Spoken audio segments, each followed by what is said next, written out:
Olá, meus irmãos, que a graça e a paz do Senhor Jesus esteja com você. Estamos de volta mais uma vez para juntos estudarmos mais uma lição da Escola Bíblica Dominical, desta feita, estudando a lição de adulto da editora Betel, desse terceiro trimestre de 2022, que tem por título ou por tema Sermão do Monte, a ética, os valores e a relevância dos ensinos de Jesus Cristo. E a lição de hoje é a lição de número 11, e ela traz por título a relevância do discernimento. O textuário está registrado em Tiago, capítulo 1, verso 5, que diz: E se algum de vós tem falta de sabedoria, peça a Deus, que a todos dá liberalmente, e não lança em rosto e ser-lhe-á dada. A verdade aplicada diz ainda: precisamos de constante ajuda do Espírito Santo para agirmos e nos relacionarmos com discernimento e equilíbrio. Nós temos 3 objetivos na lição de hoje. O primeiro deles é ensinar a discernir entre o certo e o errado. O segundo é mostrar como a hipocrisia é cega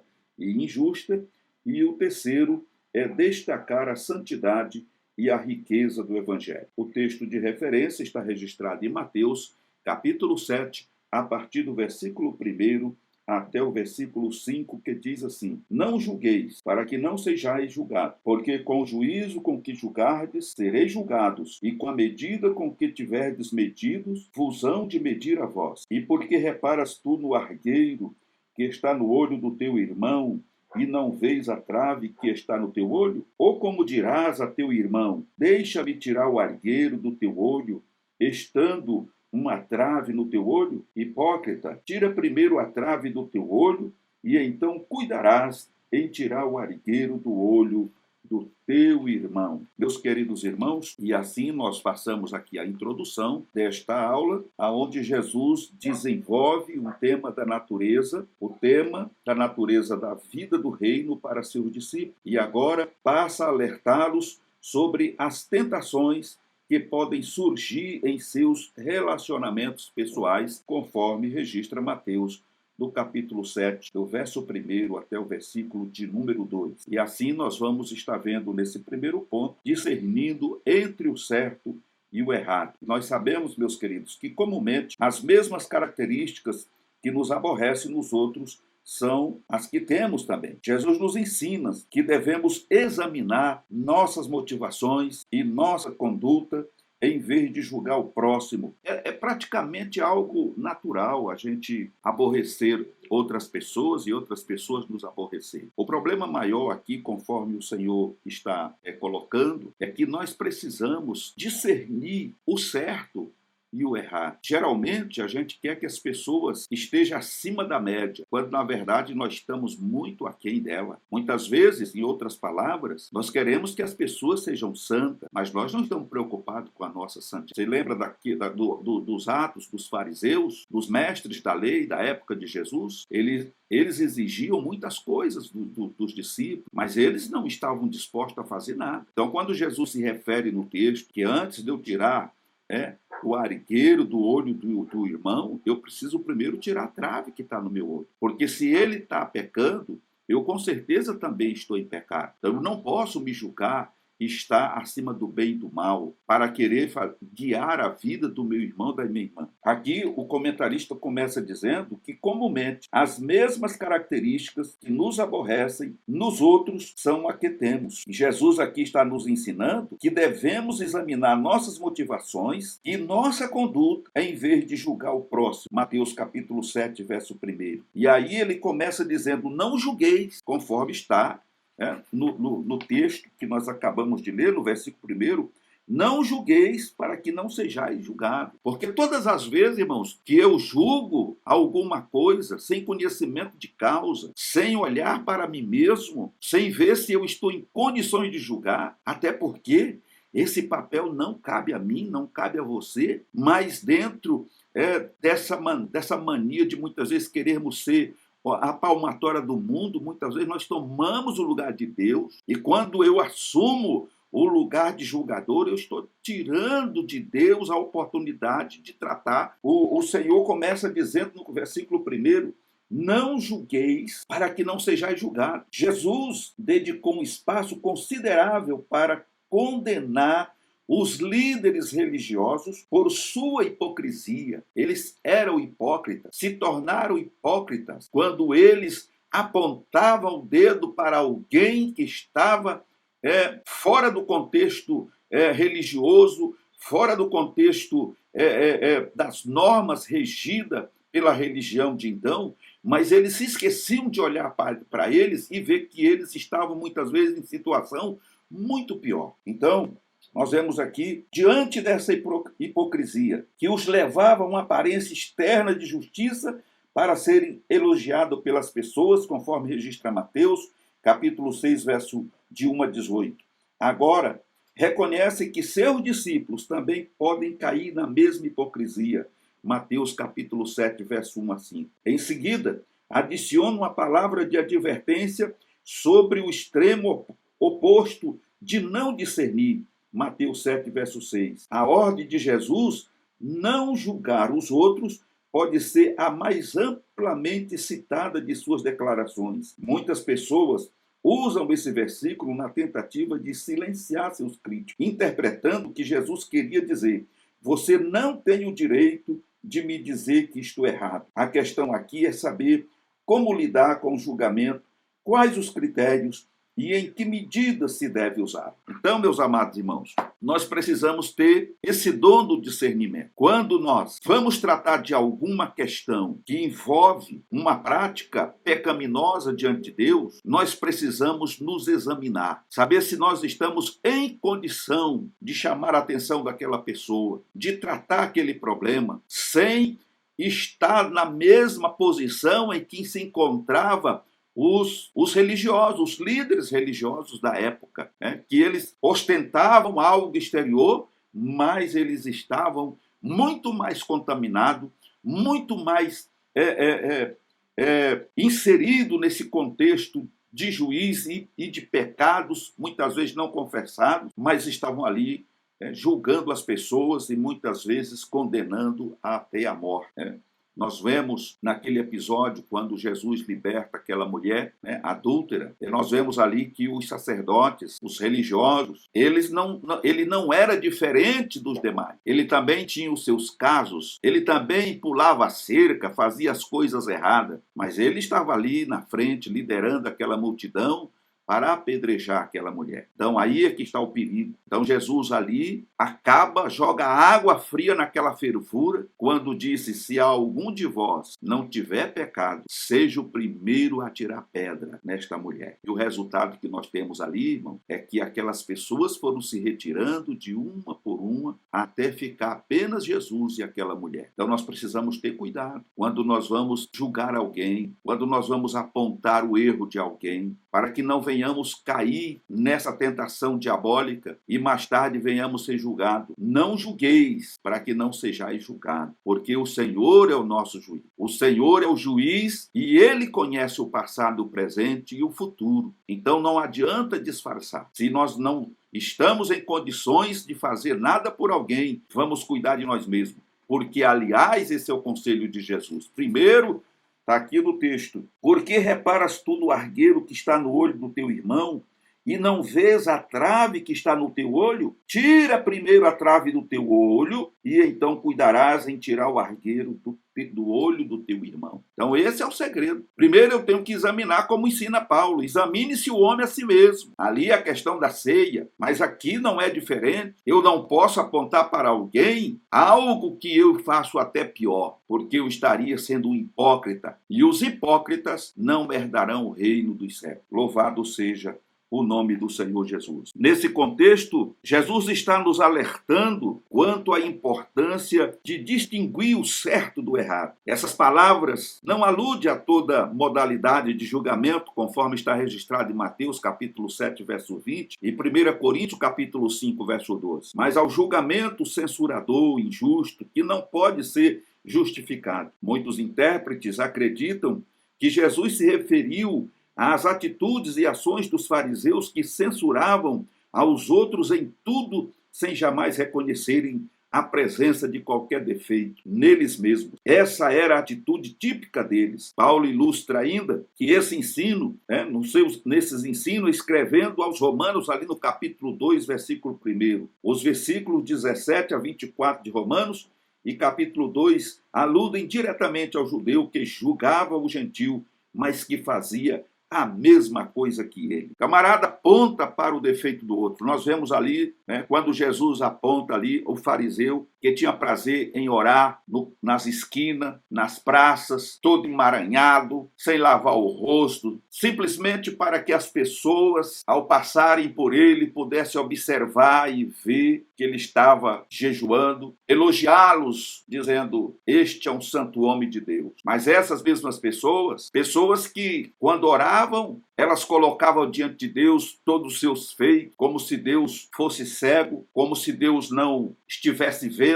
Então eles diziam quantas vezes eles comiam, quantas vezes eles bebiam, quanto de dízimo eles davam, a esmola que ele dava para alguém, e ainda apontava: eu não sou como esse gentil. Se julgavam acima do bem e do mal. Era a santidade em pessoa. E tudo isso, irmãos, não passava de uma tremenda hipocrisia. Que Deus tenha misericórdia de nós. Que nós venhamos ser como aquele homem, diante daquela acusação que era feita de que ele não era uma pessoa digna de estar ali, mas ele, de cabeça baixa, ele pedia misericórdia ao Senhor, demonstrava humildade, simplicidade. Que tenhamos a simplicidade e a humildade de reconhecer que somos pecadores, pecadores redimidos pelo sangue do Cordeiro, e que, como pecadores, nós somos sujeitos às falhas. Compaixão e misericórdia, porque é isso que o Senhor espera de mim e de nós, que tenhamos compaixão uns dos outros. Não julguemos. A Bíblia, ela adverte quando diz: se você se julga,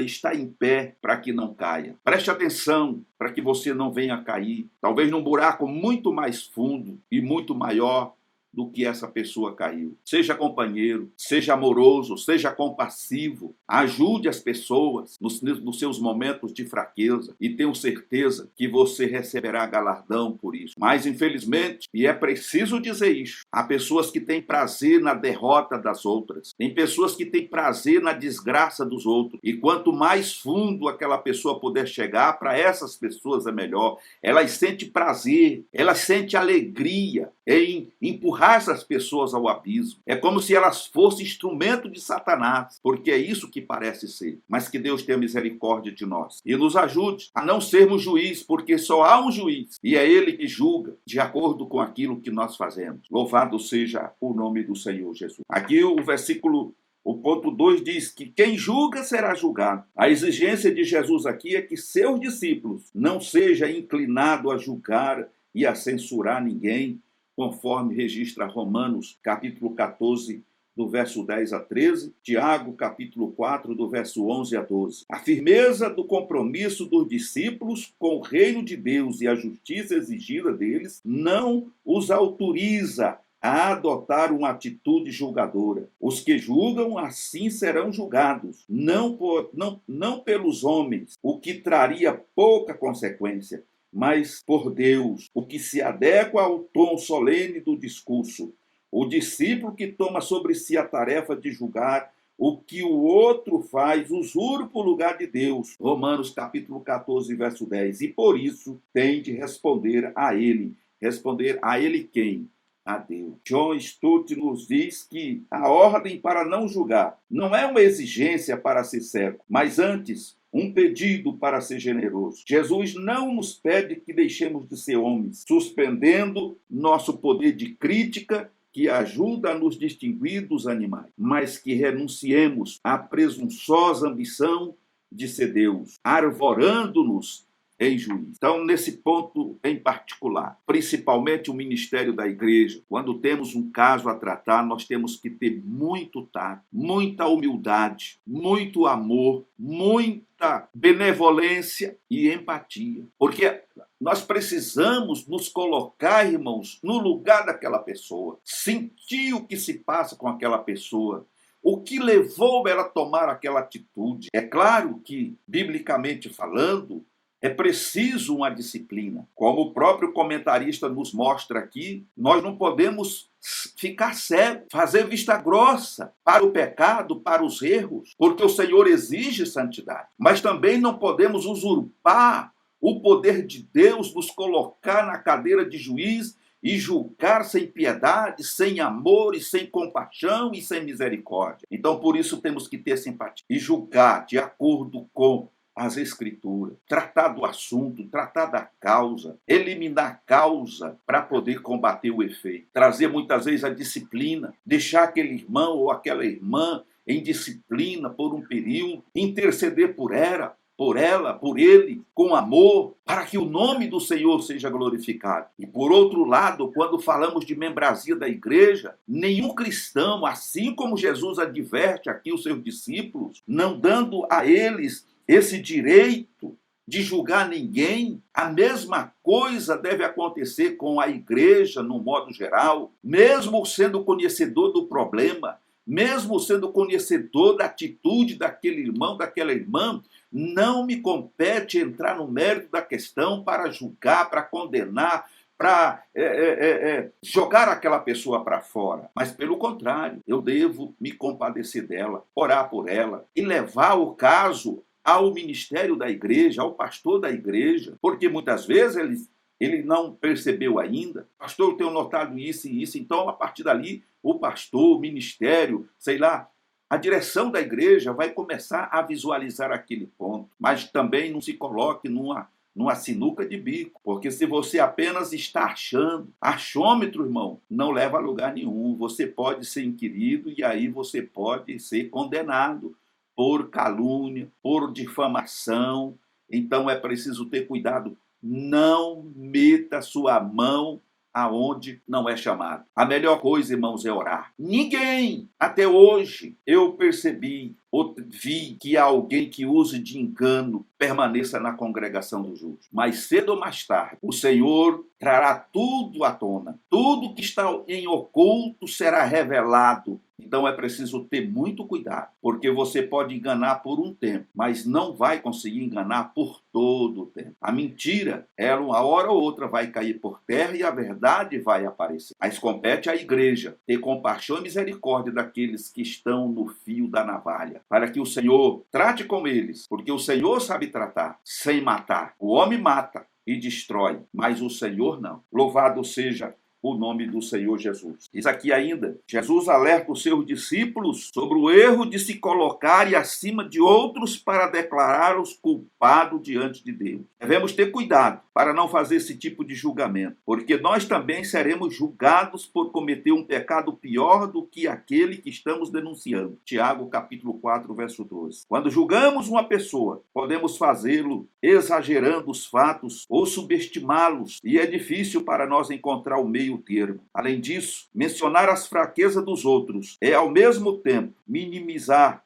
as nossas. A verdade é que julgar e usurpar o lugar que corresponde apenas a Deus. E não tem ninguém melhor, irmãos, do que Deus para saber e conhecer o eu interior. Esteticamente, exteriormente, eu posso aparentar e até fingir ser uma coisa que interiormente eu nunca dormi para sonhar em si. Então, quando eu olho para alguém e tento julgar aquela pessoa, eu estou tomando o lugar de Deus e se esquecendo de tirar o argueiro ou a trave que está no meu olho. Então precisamos tomar cuidado, porque o Senhor terá um juízo ou um julgamento muito maior ou uma pena muito maior para aquele que julga o seu irmão. Porque o Senhor espera de mim e de você que estejamos unidos e vivendo em plena comunhão com Deus. Louvado seja o nome do Senhor. O terceiro ponto aqui, o Senhor vem falando sobre o autocontrole no julgamento. Aqui o texto indica que a prática que Jesus proíbe era habitual e se realizava entre os judeus, conforme registra ali Mateus capítulo 7, versículo de 3 a 4,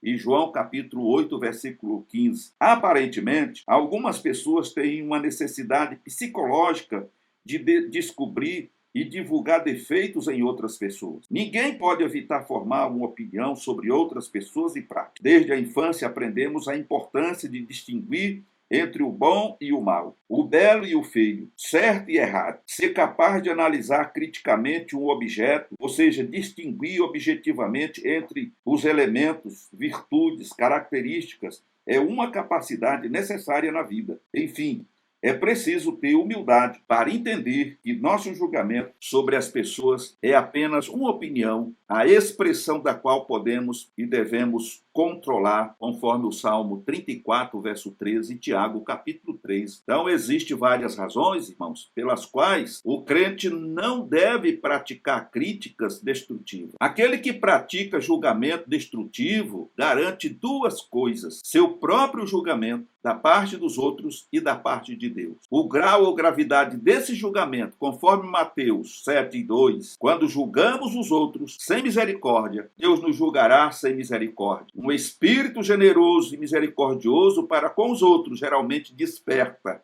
a mesma atitude dos outros para conosco. O Senhor Jesus diz que com a medida com que você medir alguém, vos medirão a vós. E a medida virá recalcada, sacudida e transbordante. Ou seja, você mediu alguém, mas você vai receber 3 vezes a medida com que você mediu alguém. Essa medida vem recalcada, ou seja, ela já vem carregada além daquilo que deveria, sacudida e transbordando. Então você tem aí juros e correção. Então é preciso ter cuidado para que não venhamos cometer pecados de querer nos julgar mais santo do que o outro, mais espiritual do que o outro e achar que aquela pessoa não é nada. Infelizmente tem pessoas que se acham assim, elas se acham acima do bem e do mal, 100% espiritual, o mais inteligente, o mais sábio, o melhor pregador, o melhor orador, o melhor dirigente disso ou daquilo.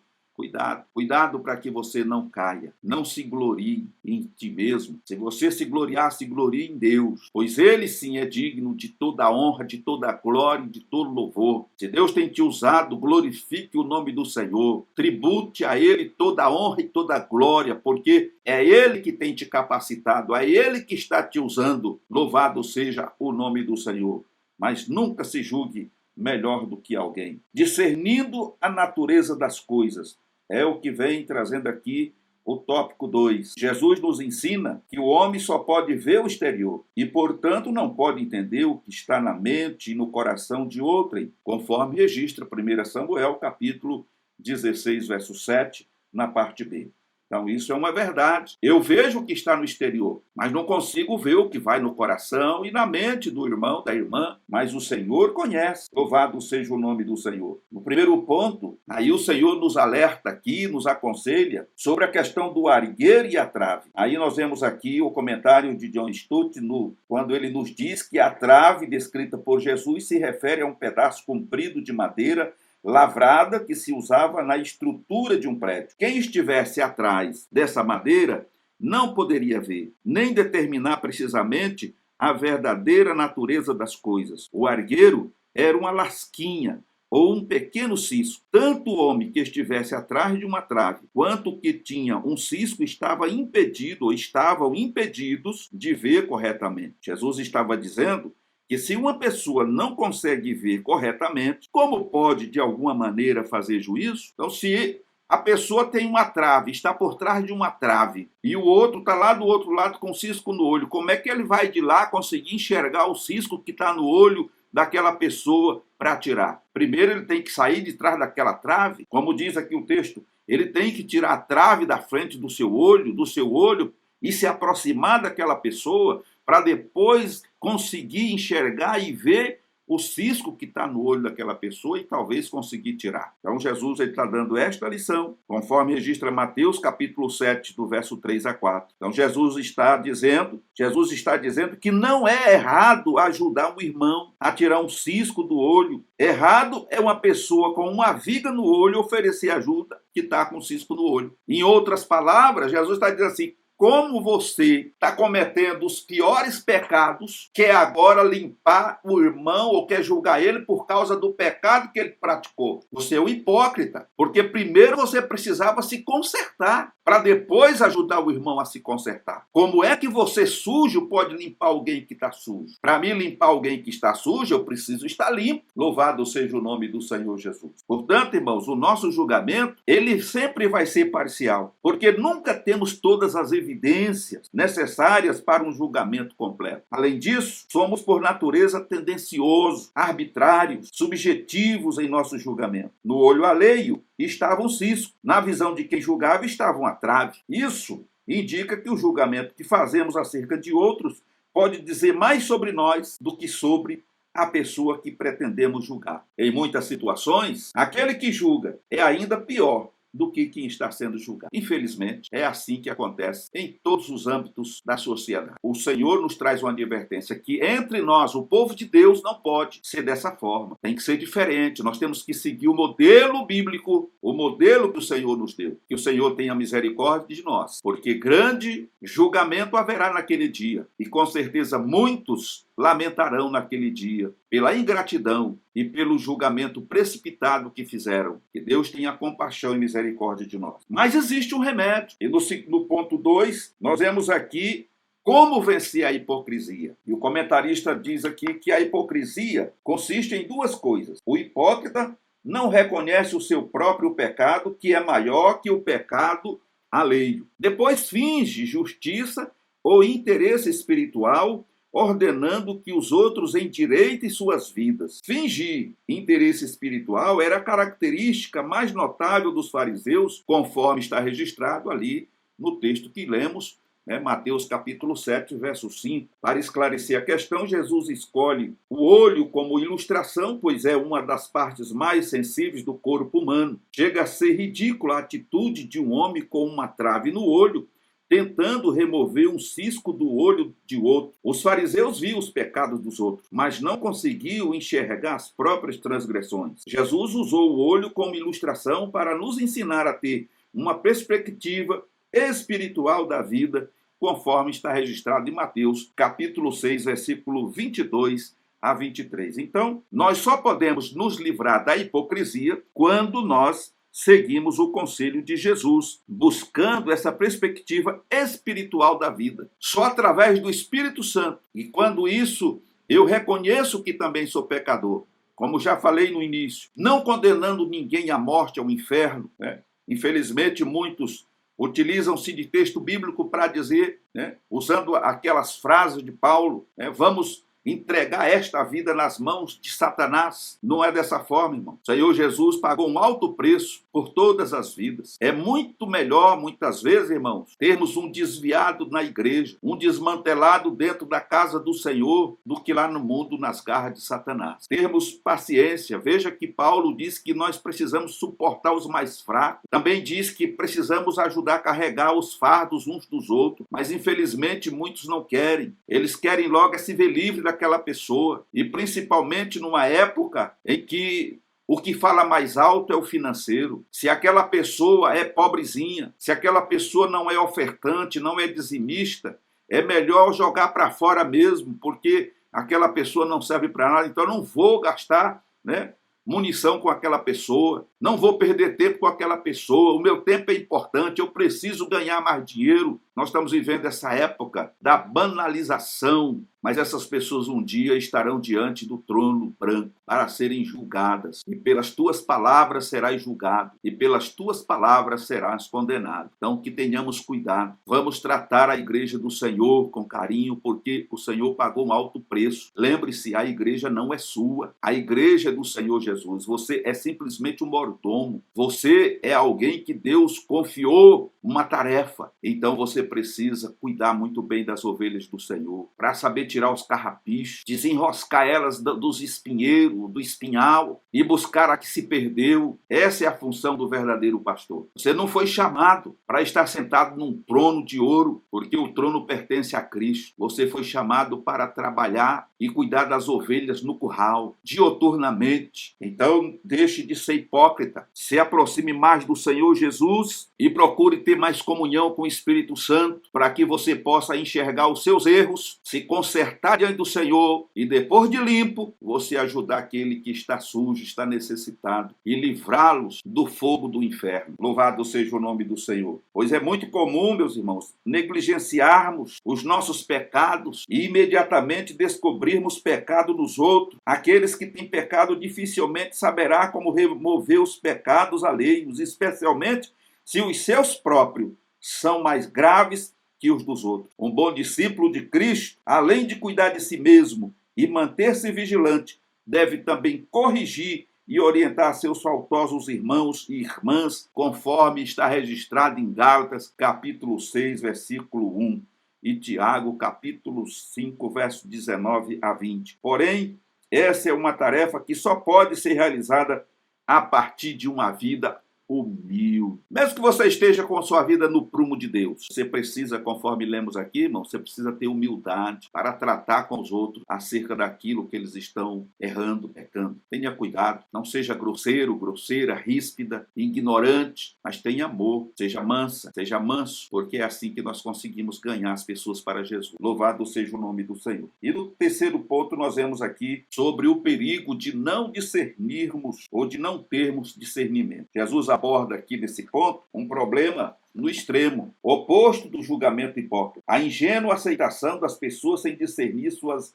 verdadeiras origens. Embora os crentes estejam impedidos de julgar os outros a partir de motivações erradas e sem critérios bíblicos, conforme registra Mateus, capítulo 7, do verso 1 a 5, Jesus preveniu contra uma completa falta de discernimento em relação às atitudes das pessoas para com o Evangelho. O Senhor exige discernimento adequado do bem e do mal, conforme está registrado em Mateus, capítulo 7, versículo 6 e versículos 15 a 23. Porque em seu cotidiano, os discípulos de Jesus terão que fazer constantes avaliações. A verdade não deve ser imposta aos rebeldes que a rejeitam, e as coisas santas não devem ser dadas aos que buscam os defeitos dos outros. Jesus insiste sobre a necessidade de sabermos classificar as coisas. Nesse ponto aqui, nós precisamos, irmãos, do dom de discernimento.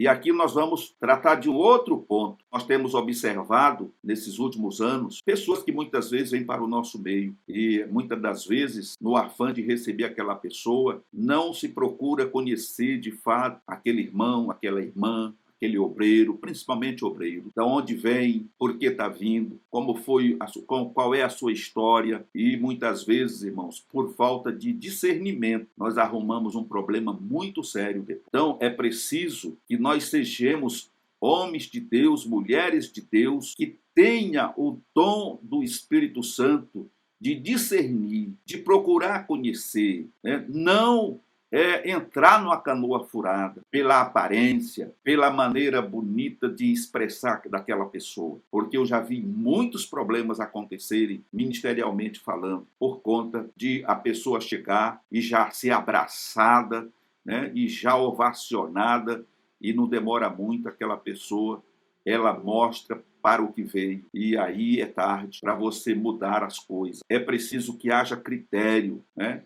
Hoje também nós temos aí muitos crentes que são conhecidos como crentes turistas. São pessoas que não param em lugar nenhum, embora que a palavra de Deus diz que nós devemos permanecer aonde fomos chamados e que nós não devemos deixar a nossa congregação como é o costume de alguns. Então nós temos essas pessoas que elas não conseguem ficar nas suas congregações. Elas sempre estão arrumando algum motivo, alguma coisa que fazem elas sair dali para procurar um outro lugar. Geralmente essas pessoas, elas não querem conserto com o Senhor. Elas querem continuar vivendo no pecado, na prática do pecado, e quando a palavra de Deus aperta, o homem de Deus começa a pregar a verdade, aquelas pessoas se incomodam e logo elas saem e vão procurar outros lugares. São pessoas problemáticas, pessoas que vivem fazendo e causando confusão por onde passam. E o pior de tudo, ela sempre vem trazendo costumes de outras denominações. E quando chega, se encontra espaço, logo elas querem aplicar os costumes daquela outra igreja ali. Mas se elas não ficaram lá, por que elas vêm para cá e querem trazer o costume de lá? Então são coisas que nós precisamos estar atentos. Tanto os irmãos como o ministério da igreja precisa estar atento.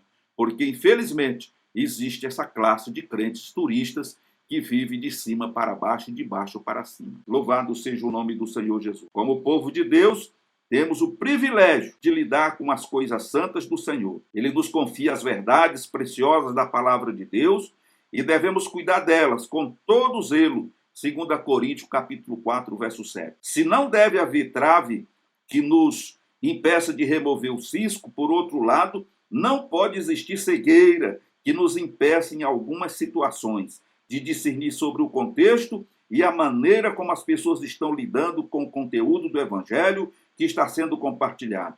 Anunciar a palavra a tempo e fora de tempo não anula a nossa responsabilidade de estarmos atentos à direção do Espírito Santo, conforme registra Atos, capítulo 16, e versículo de 6 a 7. E as ocasiões nas quais as pessoas não estão predispostas a ouvir ou serem esclarecidas. Mateus, capítulo 7, versículo 6, capítulo 26, versículo 63 e Lucas 23, do versículo 9 a 11. Então nós vemos aí, meus amados, como já dissemos, muitas pessoas não suportam ouvir as verdades do Evangelho. Elas parecem que têm comichão no ouvido e quando você confronta com a palavra de Deus a sua maneira errada de viver, essas pessoas não aceitam, elas começam a sair. Por isso o conselho, nós devemos pregar o Evangelho em tempo e fora de tempo e estar atento na direção do Espírito Santo para discernir, para poder enxergar, para poder ver o que está acontecendo. Não é à toa que diz que o pastor conhece o estado das suas ovelhas. Se ele tiver essa percepção através da unção do Espírito Santo, com certeza a bênção vai ser grande aí na tua comunidade, aí na igreja onde você está pastoreando para a glória de Deus. No terceiro tópico,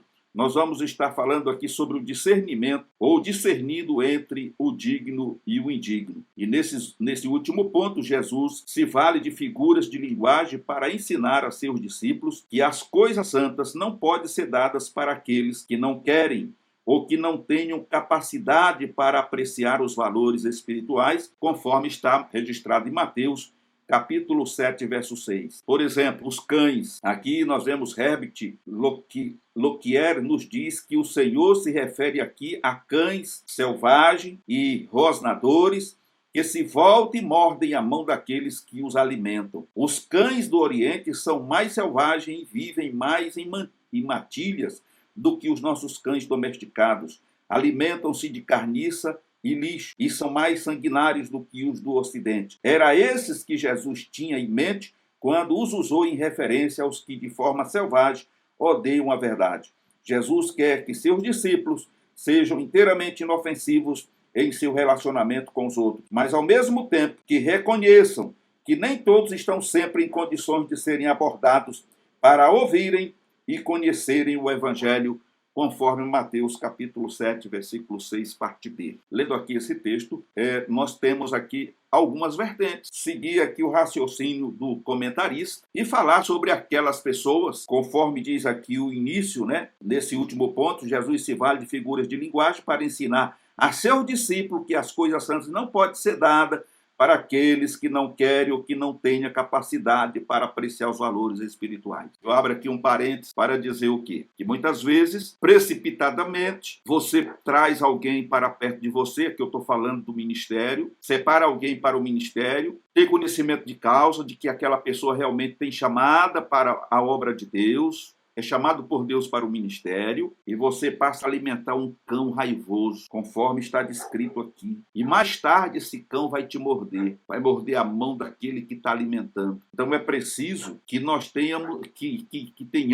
discernimento entre o que é digno e o que é indigno. Eu me lembro que há muitos anos atrás, e eu sempre repito isso, quando o assunto faz referência, eu me lembro de que muito tempo atrás, a igreja ou o ministério, antes de separar alguém para uma função ministerial, seja para cooperador, diácono, presbítero, evangelista ou pastor, era tirado ali um período de oração, não era um dia nem dois, oravam-se, olhavam o irmão, viam o irmão, acompanhavam o irmão, sem que ele soubesse de nada, não existia apadrinhamento, não se julgava aquela pessoa apto ao ministério pelo seu dízimo. É claro que isso é importante, mas era pela atitude, pela sua maneira de ser, pelo conhecimento bíblico, pelo seu envolvimento com Deus. Então, aqueles obreiros, eles combinavam entre si e passavam agora a jejuar e a orar, pedindo de Deus a confirmação para que aquela pessoa pudesse ser levada ao santo ministério, que aliás era o que se dizia, santo ministério, porque é santo, irmão. E nesse período, irmão, dificilmente você encontrava uma pessoa com esta natureza de cão, que depois de galgar uma posição eclesiástica dentro do ministério, mordesse a mão daquele que o alimentou. E aí a gente pode abrir um leque, trazer confusão para a igreja, cair em pecado, causar divisões, porque é isso que a gente tem visto nesses últimos anos. Qualquer motivo é motivo para se começar uma divisão. Começa muitas vezes caindo na graça de um pequeno grupo que se torna um grande grupo. E eu tenho visto muitas igrejas ficarem vazias, porque aquele elemento com essa natureza de cão foi ajudado, mas não tinha a chamada de Deus, e no momento que aquele que o alimentou menos esperava, ele deu o bote e saiu levando a igreja com ele e deixou outro a ver navio. Então é preciso ter discernimento entre o que é digno e o que é indigno. Tem que ser provado. Não pode se levar uma pessoa para ocupar uma função eclesiástica sem essas qualificações. Tem que ser provado primeiro. E depois de provado, tem que haver a confirmação de Deus. É assim que era no passado. Sempre foi. Felizmente, muitos hoje são apadrinhados, porque é meu amigo, porque é bom dizimista. O problema da vida dele não me interessa. Como ele vive em casa, não me interessa. Como ele trata a esposa e a família, não me interessa. O interessante para mim é ele aqui dentro do templo. Está tudo errado. Então, aqui o texto, ele cai como uma luva nesse ponto. E eu faço questão de pontuar, porque são erros que são cometidos no decorrer dos anos. E nós precisamos estar atentos, porque o Senhor Jesus, que é o dono da obra, ele vai responsabilizar aqueles que têm agido dessa maneira. Louvado seja o nome do Senhor Jesus. Então, Jesus quer que seus discípulos sejam inteiramente inofensivos em seu relacionamento com os outros, mas ao mesmo tempo que reconheça que nem todos estão sempre em condições de serem abordados para ouvirem e reconhecer o Evangelho. Nesse particular, o Senhor Jesus espera que nós sejamos pessoas que tenhamos empatia pelas pessoas, que amemos a todos sem parcialidade, mas tendo também o conhecimento, o discernimento que nem todos vão querer ouvir a voz do Evangelho ou vão aceitar o Evangelho de Jesus Cristo. E agindo dessa forma, nós estaremos fazendo a vontade de Deus. O Senhor, quando nos mandou ou nos ordenou a pregar o Evangelho, ele não disse que deveríamos ir a uma classe específica de pessoas, mas está registrado: ide por todo mundo e pregar o Evangelho a toda criatura. E dentro dessas criaturas de toda a humanidade, existe aqueles que ouvirão a voz do Evangelho, aceitarão Jesus como Salvador, e haverá aqueles que ouvirão a voz do Evangelho, mas não vão querer nenhum tipo de compromisso com o Senhor Jesus. Agora, eu não posso blasfemar contra eles, já jogá-los no inferno, não posso ter uma pregação agressiva, mostrando para as pessoas o céu e o inferno, como algumas pessoas fazem por aí, porque, irmãos, presta atenção, automaticamente a pessoa está caminhando para o inferno. Eu devo adverti-los da condenação eterna, mas dizer, se você não aceitar Jesus, você vai para o inferno, isso é mais do que certo. Eles vão. Se ele não aceitar Jesus, ele vai para lá mesmo. Mas eu não posso dizer isso, porque não compete a mim, porque você vai arrumar problema, como eu já vi acontecer também. Como é que você pode provar que eu estou indo para o inferno? E aí você vai ter, né, uma rapadura inteira para poder, né? É claro que pela Bíblia você vai provar. Se você aceitar Jesus, você vai. Mas quem disse que eu não tenho Jesus? E aí você vai arrumar uma discussão muito grande. Tempo desse eu vi um vídeo aí de um irmãozinho pregando aí em São Paulo, e ele estava pregando a verdade. Não vou aqui recriminar o irmão de maneira nenhuma. Ele estava falando que aqueles que tiverem Jesus terão a vida eterna e aqueles que não tiverem terão condenação eterna. E a condenação é essa, que Jesus veio ao mundo, né? Mas os homens amaram mais as trevas do que a luz, porque as suas obras é mal, e essas pessoas irão para o inferno. E alguém se incomodou e começou a discutir com ele lá, e a discussão ficou acalorada, e de repente aquele camarada lá, né, começou a esbofetear o pregador. E ele pulava para um lado e o tapa comendo. Ia para o outro, tapa comia, até que chegou alguém e separou. O camarada ficou 100% ofendido. Então nós não podemos, de maneira nenhuma, ofender as pessoas. Elas são cegas espiritualmente falando. Elas estão cegas pelo diabo, pelo o príncipe desse século, né? Que é Satanás. Satanás cegou a mente dessas pessoas, então eles não conseguem enxergar. Então, muitas vezes, irmão, nós precisamos prestar atenção que vamos pregar na rua. É mais fácil pregar o amor, a misericórdia, a comunhão, do que pregar justiça, condenação. Porque muitas vezes nem os que já estão dentro do templo conseguem aceitar. Você prega, as pessoas já ficam revoltadas, porque mesmo estando dentro da igreja, a gente costuma dizer, é crente nominal. É uma pessoa que é religioso, ele frequenta a igreja, mas ele ainda não nasceu de novo. Então, dependendo da mensagem que você prega, se é uma mensagem muito agressiva, aquela pessoa se incomoda e muitas vezes até vai embora, não volta mais. Então, é preciso muito tato. E sem discernimento espiritual, você vai cometer muitos erros. Que Deus tenha misericórdia. O uso que Cristo faz desse símile dos cães selvagens nos faz lembrar que há testemunhos que instintivamente nos recusamos a dar quando estamos diante de pessoas que desprezam completamente tais comportamentos. Somos proibidos de expressar aprovação pela prostituição das coisas sagradas. É provável que Jesus esteja advertindo seus seguidores a não forçarem o evangelho aos ouvidos desinteressados e indiferentes, conforme está registrado em Mateus, capítulo 10, de 11 a 14. Não importa quão pacientemente venhamos gastar tempo e dedicação ao ensino de algumas pessoas, elas simplesmente não possuem ouvidos para ouvir.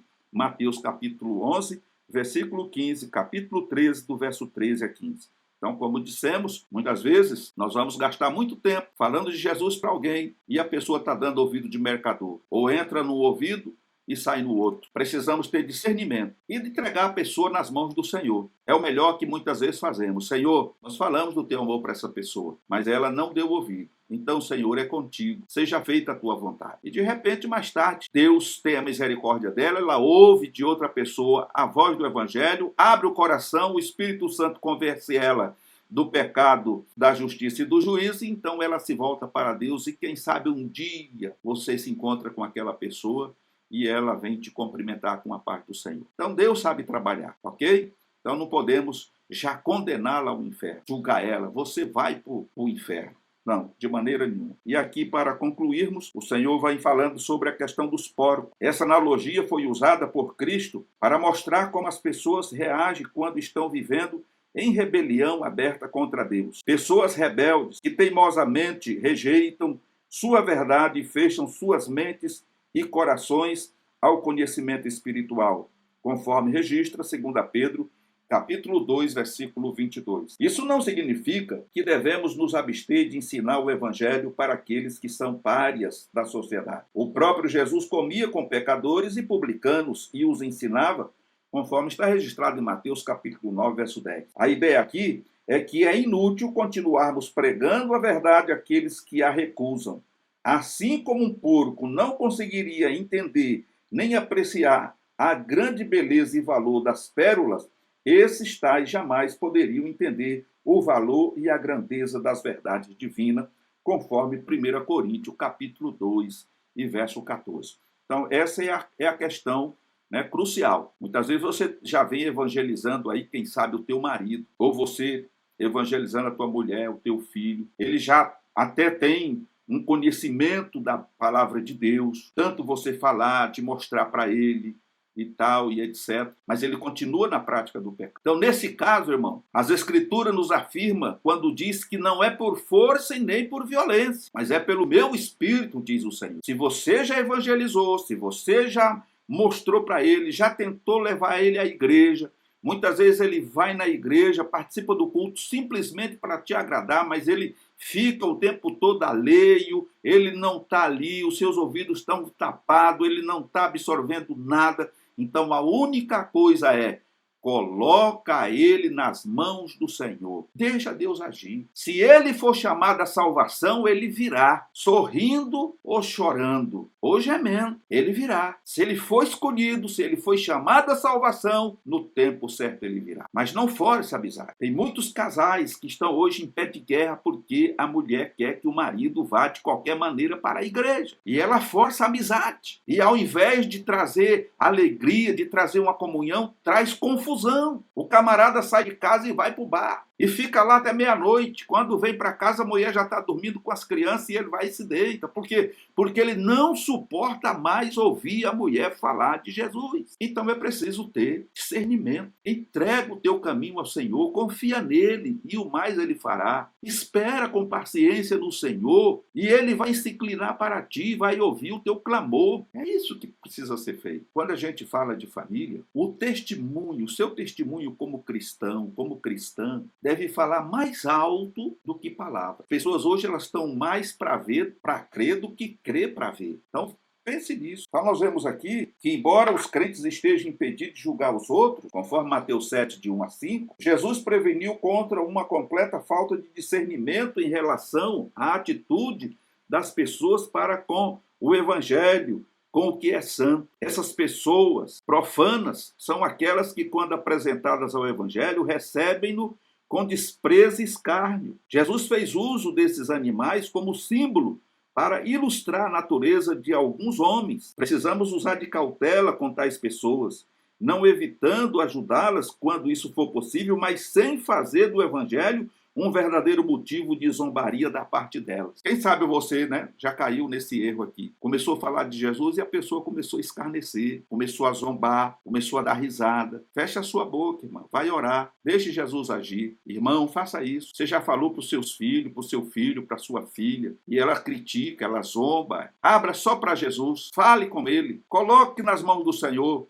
e ele vai fazer o melhor. Louvado seja o nome do Senhor Jesus. E aqui no terceiro e último ponto, nós vamos ver sobre a questão das pérolas. Diz aqui que as pérolas, consideradas as mais preciosas de todas as joias, conforme Mateus capítulo 13, 45 a 46 e 1 Timóteo capítulo 2, verso 9, passaram a simbolizar a preciosidade da verdade. É fácil imaginarmos o desapontamento e consequente ira dos porcos ao descobrir que o que pensavam ser comida eram apenas pérolas. Essa é uma imagem muito cabível para os que são impuros, selvagens e incapazes de apreciar joias inestimáveis da fé cristã. Cristo, a quem não temos o direito de entregar o tesouro das nossas pérolas. Após ouvirem a palavra, se tornam piores do que eram antes, conforme está registrado no Salmo 14, verso 1, Provérbios, capítulo 26, verso 4. O sagrado e pérolas são termos que se referem a verdades espirituais de grande valor. Nós vemos ainda que as pérolas são para aqueles que estão dispostos a valorizar as riquezas dos tesouros de Deus, não para os ímpios, que se endurecem perante eles e amaldiçoam o caminho da fé em Cristo. Pessoas sem respeito e más não podem entender o valor do Evangelho. Portanto, elas o lançam fora com escárnio. Não devemos deixar de transmitir a palavra de Deus aos infiéis, mas devemos ser suficientemente sábios para discernir, evitando trazer a zombaria e a ridicularização à mensagem de Deus. Além disso, devemos ser cautelosos para não acontecer que venhamos também profanar essas santas verdades confiadas a nós, conforme está registrado em Ezequiel, capítulo 44, versículo de número 23. Então nós vemos aqui, irmãos, nós precisamos ter, de fato, esse discernimento para que não venhamos jogar pérolas aos porcos e nem alimentar cachorros raivosos que mais tarde vão morder as nossas mãos. Quando você percebe que a pessoa não quer compromisso, que ela não quer nada com nada, o melhor que você faz é orar por ela e deixa ela no cantinho dela, porque no tempo de Deus, Deus vai agir. E se ela for chamada à salvação, ela vai se render aos pés do Senhor Jesus. Como disse e repito, não é por força e nem por violência, mas é pelo Espírito do Senhor. Louvado seja o nome de Deus. Quando ajustamos nossa visão de acordo com os ditames da palavra de Deus, os erros podem ser corrigidos, a forma de vida mudada e os tesouros repartidos àqueles que são confiáveis e dignos. Mateus capítulo 7, versículo 6. E assim, nós chegamos ao final desta aula, agradecidos ao Senhor por essa oportunidade, agradecidos a Deus por sua vida e por todos aqueles que têm nos acompanhado, né, a todos os dias, né, nesses estudos, melhor dizendo, da palavra de Deus. Fazemos um trabalho diferenciado de alguns que estão aí no YouTube também. Eu tenho procurado fazer aqui um comentário para que possamos entender com maior profundidade a realidade daquilo que nós estamos vivendo nos dias atuais. Então, não é simplesmente uma aula para o domingo, mas é um estudo bíblico para que nós possamos, assim, crescer no conhecimento de Deus e da sua palavra. Meus queridos irmãos e irmãs em Cristo, que Deus vos abençoe e fiquem todos na paz do Senhor e até uma próxima oportunidade, se assim Deus nos permitir.